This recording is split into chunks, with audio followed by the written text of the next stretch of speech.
জামাত ইসলামী চায় একটি গ্রহণযোগ্য নির্বাচনের দিকে বাংলাদেশটা এগিয়ে যায়। সরকার এবং এই সিদ্ধান্ত গ্রহণকারী কর্তৃপক্ষ কখনো কখনো লেভেল প্লেইং ফিল্ড রক্ষা করতে পারছেন না।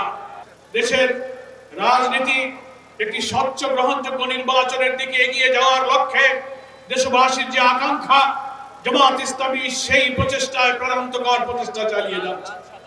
আমরা যেমন রাজপথে চেষ্টা চালাচ্ছি, ঐক্যমত্য কমিশনে আমরা চেষ্টা চালাচ্ছি, সরকারের সঙ্গে নীতি নির্ধারক যারা আছেন নির্বাচন কমিশনে সমমনা সমস্ত রাজনৈতিক দলের চতুর্মুখী প্রচেষ্টার মধ্য দিয়ে জামাত ইসলামী চায় একটি গ্রহণযোগ্য নির্বাচনের দিকে বাংলাদেশটা এগিয়ে যায়। কিন্তু দুর্ভাগ্য হলো আমরা দেখতে পাচ্ছি একটি মহল রাজনৈতিক প্রভাব খাটিয়ে অথবা দুঃখজনকভাবে কোন শক্তির কাছে প্রভাবের কাছে মাথা নত করে সরকার এবং এই সিদ্ধান্ত গ্রহণকারী কর্তৃপক্ষ কখনো কখনো লেভেল প্লেইং ফিল্ড রক্ষা করতে পারছেন না। আমরা দাবি করেছি জুলাই সনদের আইনি ভিত্তি নিয়ে তার ভিত্তিতেই আগামী নির্বাচন হতে হবে।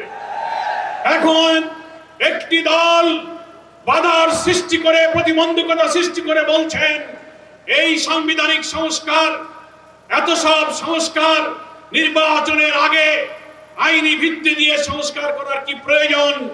পরের সরকার আসবে, সেই নির্বাচিত সরকার যে সংবিধান সংস্কার করবে তার তফসিলে তারাই এই সব বিধানগুলো সম্পৃক্ত সংযুক্ত করবে। এটা হচ্ছে গণ আকাঙ্ক্ষার সাথে বিরোধিতা। গত 5 আগস্ট প্রধান উপদেষ্টা জাতীয় সংসদের দক্ষিণ প্লাজায় যে জুলাই ডিক্লারেশন, জুলাই ঘোষণা পেশ করেছিলেন, আমরা লেভেল প্লেইং ফিল্ডের ক্ষেত্রে যে রক্ষা করা হয়নি, সব মশার বিরুদ্ধে সুরক্ষা দিতে এলো বসুন্ধরা এক্সট্রিম অ্যারোসল। মশার বিরুদ্ধে এক্সট্রিম সুরক্ষা।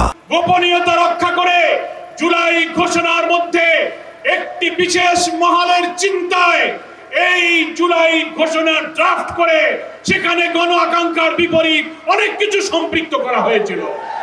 আমরা এটা সংশোধন করতে বলেছি।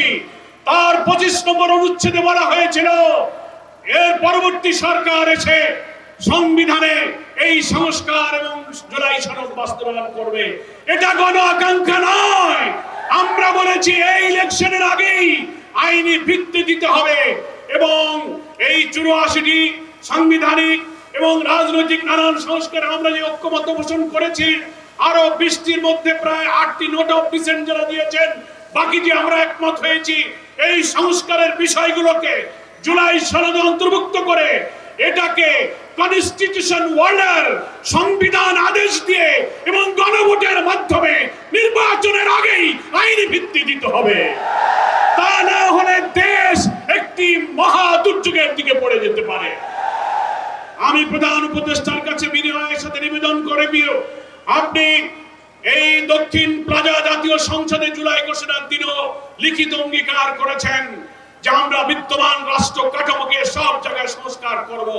কই আজকে যারা বলছেন নির্বাচিত পরের সরকার এসে সেটা সংস্কার করবে, তার অর্থ হলো এই দলেরই বড় স্থায়ী কমিটির নেতারা বক্তৃতায় বলছেন এখন আপনারা যত আইন সংস্কার করেন, যত কিছু বানান না কেন, আমরা ক্ষমতায় গিয়ে তা মুছে দেব।